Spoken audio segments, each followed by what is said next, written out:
Welcome to a half hour of Mindwebs, short stories from the worlds of speculative fiction.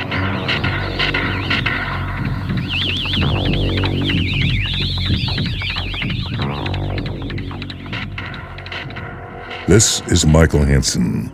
2 stories on this edition of Mindwebs. The first is by Bill Pronzini, copyright 1970 by the author and the Ultimate Publishing Company. This is Dry Spell.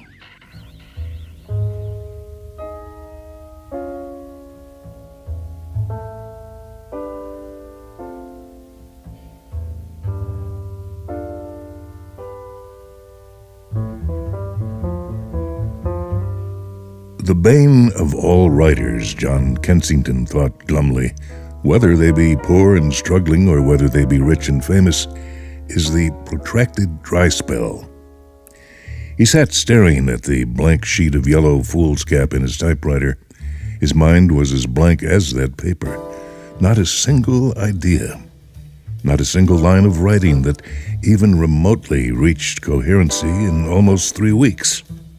Sighing, Kensington pushed back his chair and got on his feet.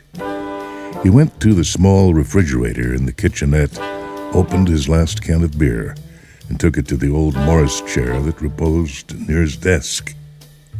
I've got to come up with something, he thought. The rent's due in another week, and if I don't get something down on that grocery bill, I can forget about eating for a while. He sipped his beer, closing his eyes. Come on, son, he thought. Just an idea. Just one little idea. He let his mind wander. It seemed, however, to be wandering in circles. Nothing. Not even... Oh, wait a minute. Now wait just a single damned minute here. The germ of something touched a remote corner of his brain. It was a mere fragment, evanescent, but he seized it the way a man dying of thirst would seize a dipper of water. Grimly, he hung on. The fragment remained. Slowly, inexorably, it began to blossom. Kensington sat bolt upright in the chair, his eyes wide open now, the beer forgotten. His fingertips tingled with excitement. The coming of the idea was a catharsis, releasing the tension which had been building within him for the past 3 weeks. It would be a science fiction fantasy story, he thought. Probably a novella, if he worked it properly. He moistened his lips. Now, let's see. Suppose there's this race of aliens plotting to take over Earth because it's a strategic planet in some kind of intergalactic war they're involved in. Okay, so it's hackneyed. There are ways to get around that, ways to play that aspect down. These aliens have infiltrated Earth and set up some kind of base of operations, maybe up in the mountains somewhere. They're assembling a kind of penultimate cybernetic machine, which, when fully completed, will have the power to erase all rational thought from the minds of humans, turning them into obsequious zombies. Wait now. Suppose these aliens have a portion of this machine already completed. This portion would be capable of reading simultaneously the thoughts of every human on Earth, and of categorizing these thoughts for the aliens to study. That way, if any human somehow happened to blunder on the scheme in one way or another, mental blundering as well as physical would have to be considered. What with waves and the like, then the extraterrestrials would immediately know about it. And what they would do would be to train the full strength of this completed portion of the machine on that particular human, and with it, eradicate all those thoughts endangering their project, thus ensuring its safety.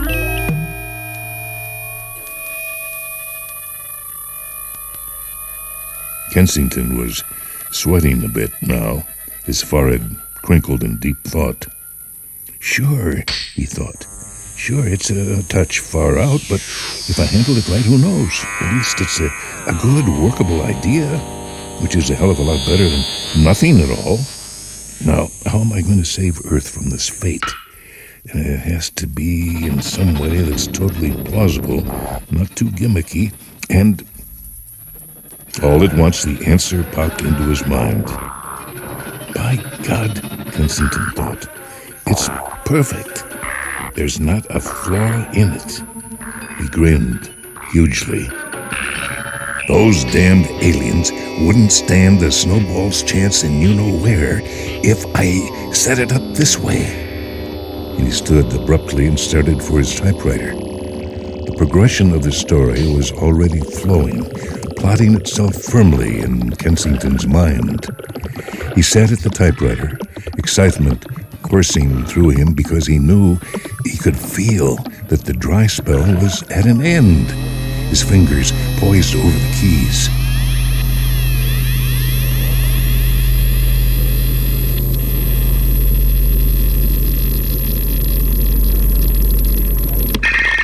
Then quite suddenly, quite inexplicably, his mind went blank.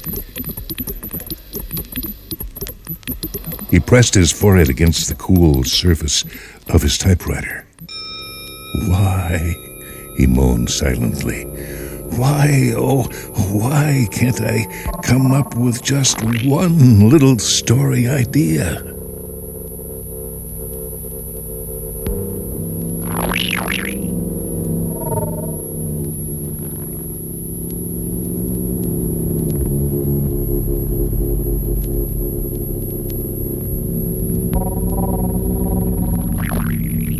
That was Dry Spell by Bill Pronzini.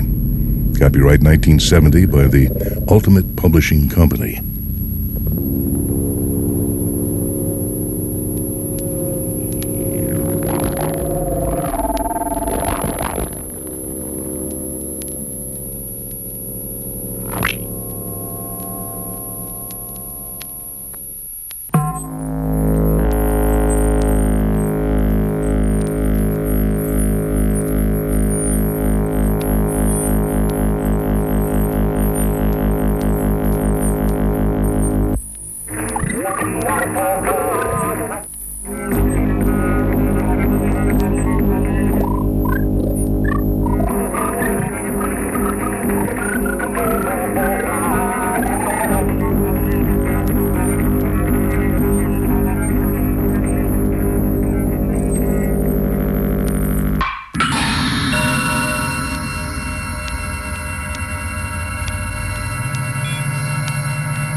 Mindwebs concludes this edition with a story from 1950.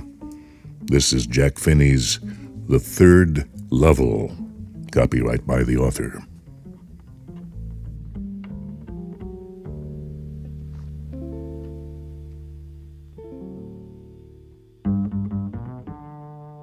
The presidents of the New York Central and the New York, New Haven, and Hartford railroads will swear on a stack of timetables that there are only two. But I say there are three, because I've been on the third level at Grand Central Station.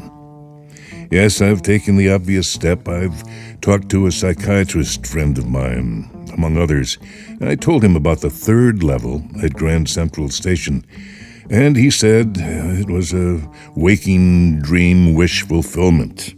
He said I was unhappy.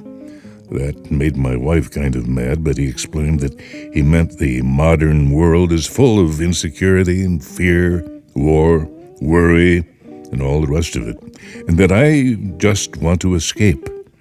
Well, hell, who doesn't? Everybody I know wants to escape, but they don't wander down into any third level at Grand Central Station. But that's the reason, he said, and my friends all agreed. Everything points to it, they claimed. My stamp collecting, for example, that's a temporary refuge from reality. Well, maybe. But my grandfather didn't need any refuge from reality. Things were pretty nice and peaceful in his day, from all I hear. And he started my collection. It's a nice collection, too. Blocks of 4 of practically every U.S. issue, first-day covers, and so on. President Roosevelt collected stamps, too, you know. Anyway, here's what happened at Grand Central. One night last summer, I worked late at the office. I was in a hurry to get uptown to my apartment, so I decided to subway from Grand Central because it's faster than the bus. Now, I don't know why this should have happened to me. I'm just an ordinary guy named Charlie, 31 years old, and I was wearing a tan gabardine suit and straw hat with a fancy band. I passed a dozen men who looked just like me, and I was not trying to escape from anything. I just wanted to get home to Louisa, my wife. I turned into Grand Central from Vanderbilt Avenue and went down the steps to the first level, where you take trains like the 20th century. Then I walked down another flight to the second level, where the suburban trains leave from, ducked into an arched doorway, heading for the subway, and got lost. It's easy to do. I've been in and out of Grand Central hundreds of times, but I'm always bumping into new doorways and stairs and corridors. Once I got into a tunnel about a mile long and came out in the lobby of the Roosevelt Hotel. Another time I came up in an office building on 46th Street. That's 3 blocks away. Sometimes I think Grand Central is growing like a tree, pushing out new corridors and staircases like roots. There's probably a long tunnel that nobody knows about, feeling its way under the city right now, on its way to Times Square. And maybe another to Central Park. And maybe, because for so many people through the years, Grand Central has been an exit, a way of escape, maybe that's how the tunnel I got into, but I never told my psychiatrist friend about that idea.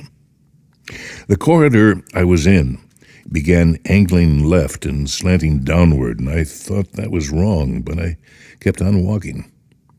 All I could hear was the empty sound of my own footsteps, and I didn't pass a soul. Then I heard that sort of hollow roar ahead that means open space and people talking. The tunnel turned sharp left. I went down a short flight of stairs and came out on the third level at Grand Central Station. For a moment, I thought I was back on the second level, but then I saw the room was smaller. There were fewer ticket windows and train gates, and the information booth in the center was wood and old-looking. And the man in the booth wore a green eye shade and long black sleeve protectors.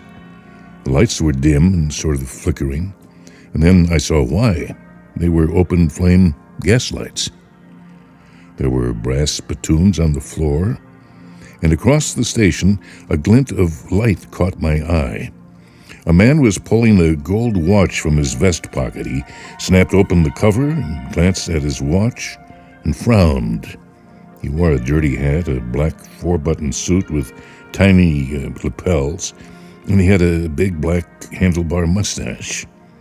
Then I looked around and saw that everyone in the station was dressed like 1890-something. I never saw so many beards and sideburns and fancy mustaches in my life.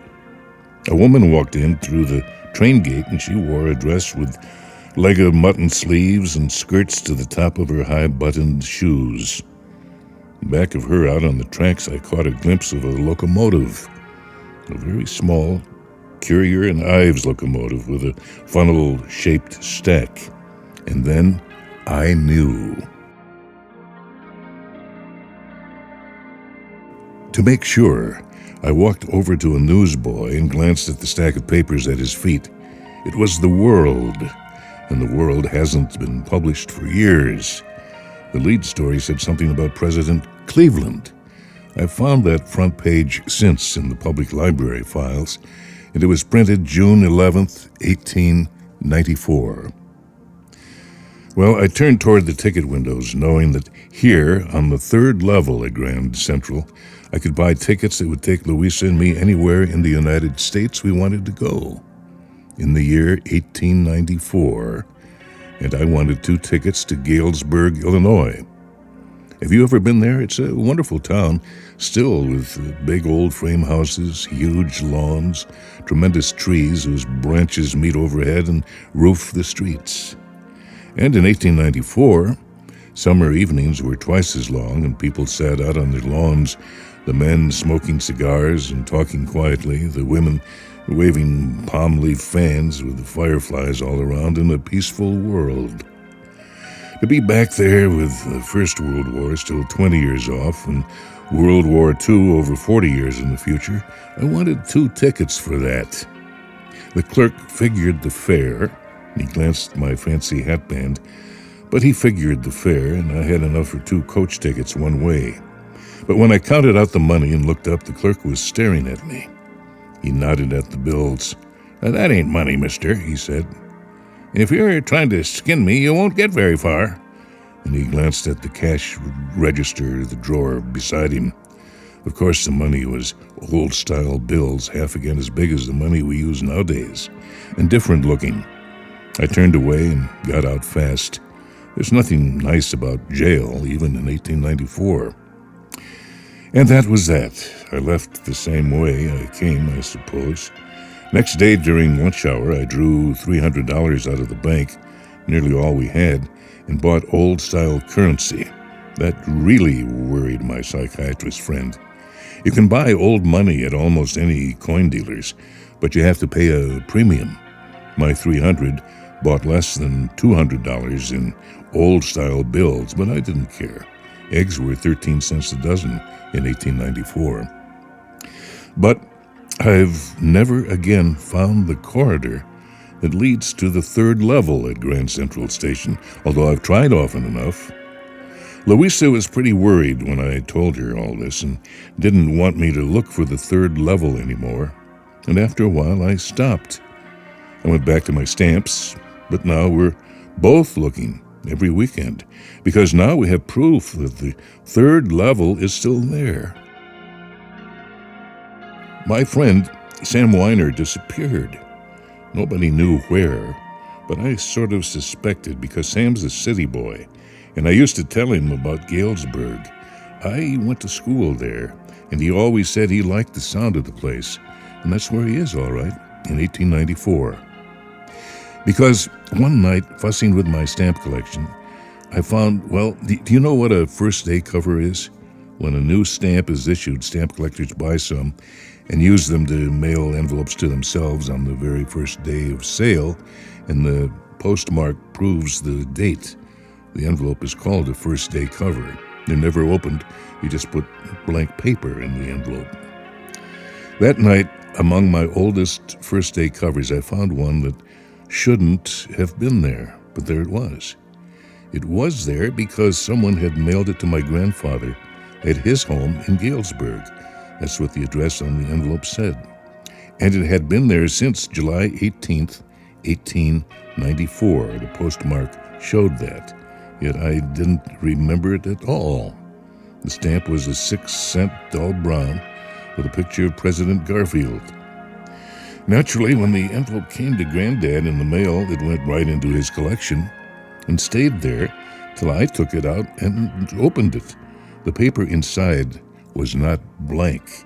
It read, 941 Willard Street, July 18th, 1894, Galesburg, Illinois. Charlie, I got to wishing that you were right. Then I got to believing you were right. And Charlie, it's true. I found the 3rd level.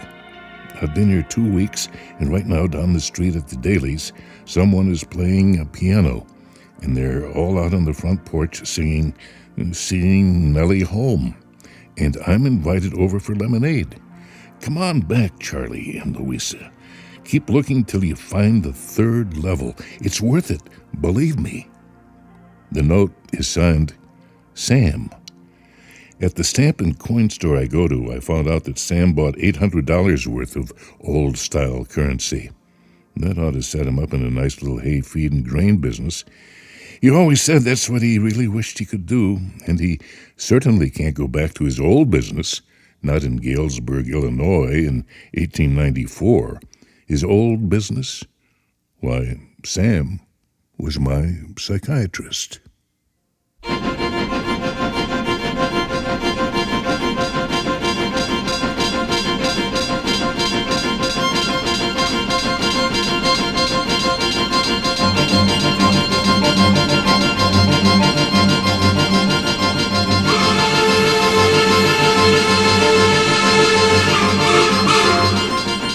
That story is titled The 3rd Level, copyright 1970, by the Ultimate Publishing Company and the author Jack Finney. This is Michael Hanson speaking.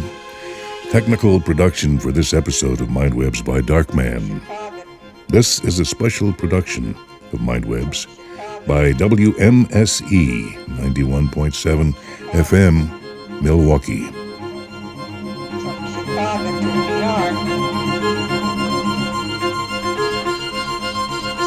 Chicago to New York, from Chicago, from Chicago, from Chicago to New York, from Chicago to New York, from Chicago to New York, from Chicago.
Crack train to New York.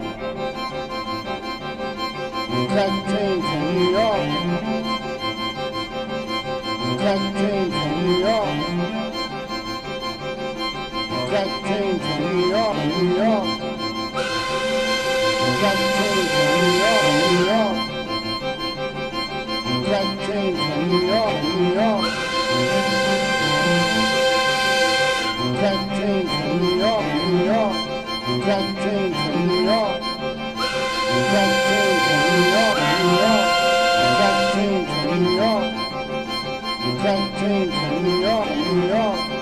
got Caine from New York. We got Caine from New York, New York.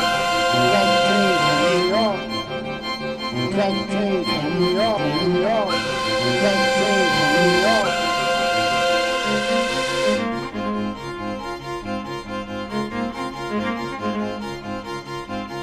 From New York to Los Angeles. From New York to Los Angeles. From New York to Los Angeles. From New York to Los Angeles. From New York to Los Angeles. From New York. From New York to Los Angeles. From New York. From New York to Los Angeles. From New York.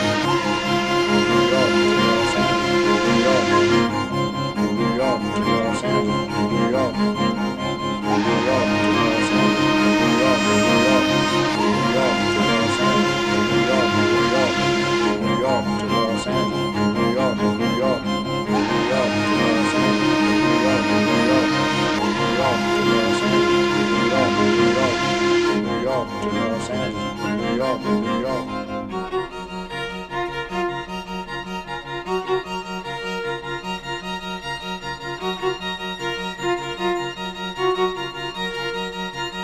Different trains, evidently. Different trains. Different trains, evidently. Different trains. Different trains, evidently. Different trains. Different trains, evidently. Different trains. Different trains, evidently. Different trains. Different trains, evidently. Different